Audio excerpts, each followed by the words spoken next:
Le SAFT, depuis quelques années, a décidé de contribuer encore plus concrètement à la construction, si ainsi on peut dire, des citoyens de notre communauté et a donc décidé d'investir dans des projets dans les écoles pour parler aux futurs citoyens de la Vallée d'Aoste et pour faire en sorte qu'ils soient totalement conscients de leur potentiel et libres de tout stéréotype qui pourrait entraver leurs aspirations, la réalisation de leurs rêves et leur épanouissement. Ainsi, l'année dernière, nous avons investi dans un projet à l'ISILTEP de Verrès. Cette année, nous avons changé de cap, nous nous sommes adressés à une institution scolaire de la communauté des communes Valdôtaine et Grand-Combin et nous avons impliqué dans ce projet les enfants de l'école de l'enfance et de l'école primaire. L'idée est partie de l'une de nos fonctionnaires, Sabrina Bor, qui à l'époque travaillait ici avec nous et qui maintenant est rentrée à l'école pour suivre sa vocation, celle d'enseigner, qui en parlant avec une collègue a inventé ce projet en s'appuyant sur son ancienne expérience avec l'association Solal de Gignot, qu'elle connaissait déjà, que nous connaissions déjà d'ailleurs.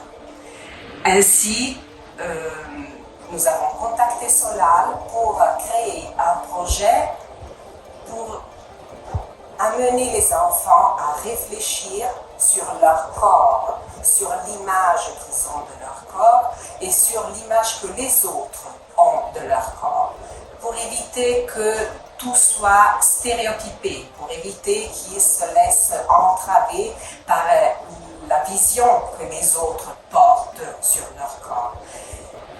Solal a travaillé donc avec plusieurs modalités différentes pour éliminer les stéréotypes de genre, donc à travailler sur les couleurs typiques, si on peut dire comme ça, du masculin et du féminin, sur des personnages en particulier. Elles vous expliqueront tout ça plus tard.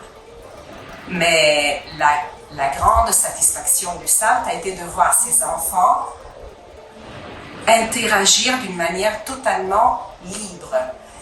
Les enfants sont beaucoup plus libres que nous. Les stéréotypes, ils les connaissent moins que nous puisqu'ils n'ont pas encore subi le conditionnement de la société qui les entoure.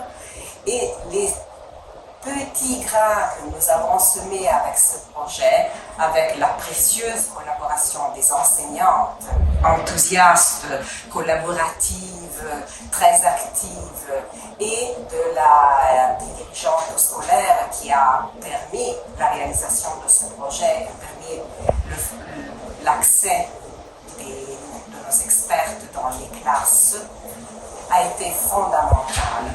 Donc, nous sommes très heureux du résultat de ce projet et nous vous les présentons ici.